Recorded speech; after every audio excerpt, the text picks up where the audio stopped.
Extra Yarn by Mac Barnett, illustrated by John Clausen.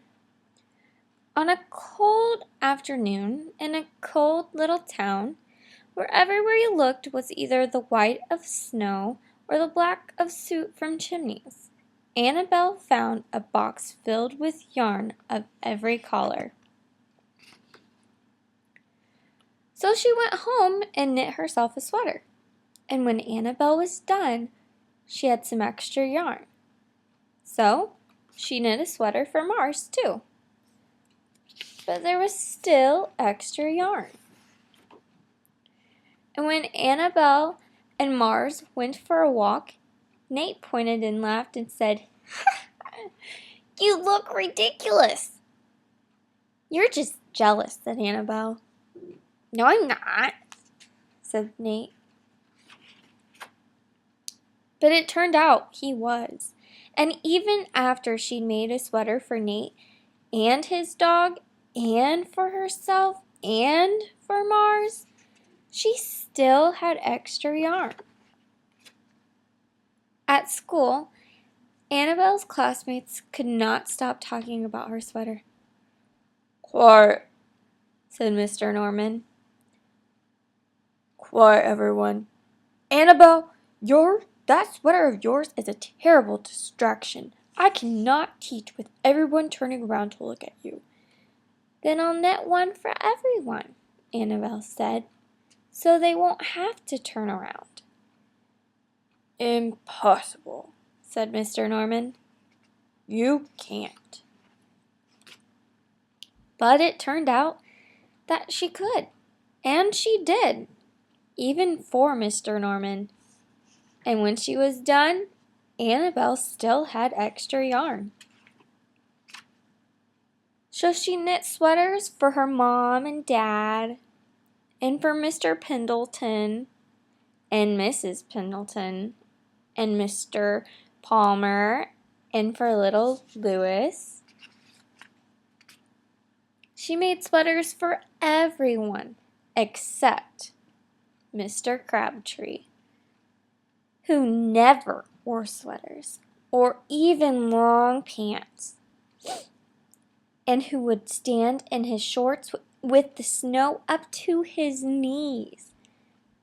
"No sweater for me, thanks," said Mr. Crabtree. So she made Mr. Crabtree a hat, and even then Annabel had extra yarn. She made sweaters for all the dogs and all the cats and for the other animals too. Soon people thought, soon Annabel will run out of yarn. But it turned out she didn't. So Annabel made sweaters for things that didn't even wear sweaters.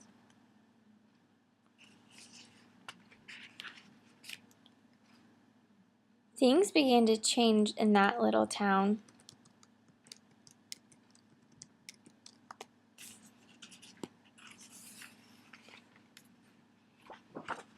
News spread of this remarkable girl who never ran out of yarn, and people came to visit from around the world to see all the sweaters and to shake Annabel's hand. One day, an archduke who was very fond of clothes sailed across the sea and demanded to see Annabel. "Little girl," said the archduke, "I would like to buy that miraculous box of yarn, and I am willing to offer you $1,000,000. "No, thank you," said Annabel, who was knitting a sweater for the pickup truck. The archduke's mustache twitched. "2,000,000, he said. Annabel shook her head. "No, thanks." "10,000,000, shouted the archduke. "Take it or leave it." "Leave it," said Annabel. "I won't sell the yarn." And she didn't. So that night the archduke hired 3 robbers to break into Annabel's house. and they stole the box and took it to the Archduke, who set off across the snow and sailed over the sea, back to his castle. The Archduke put on his favorite song and sat in his best chair. Then he took out the box, and he lifted his lid, and he looked inside. His mustache quivered.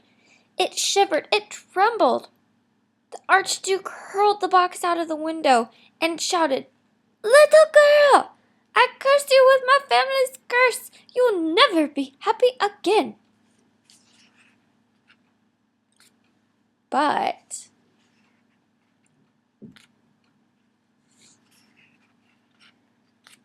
it turned out she was.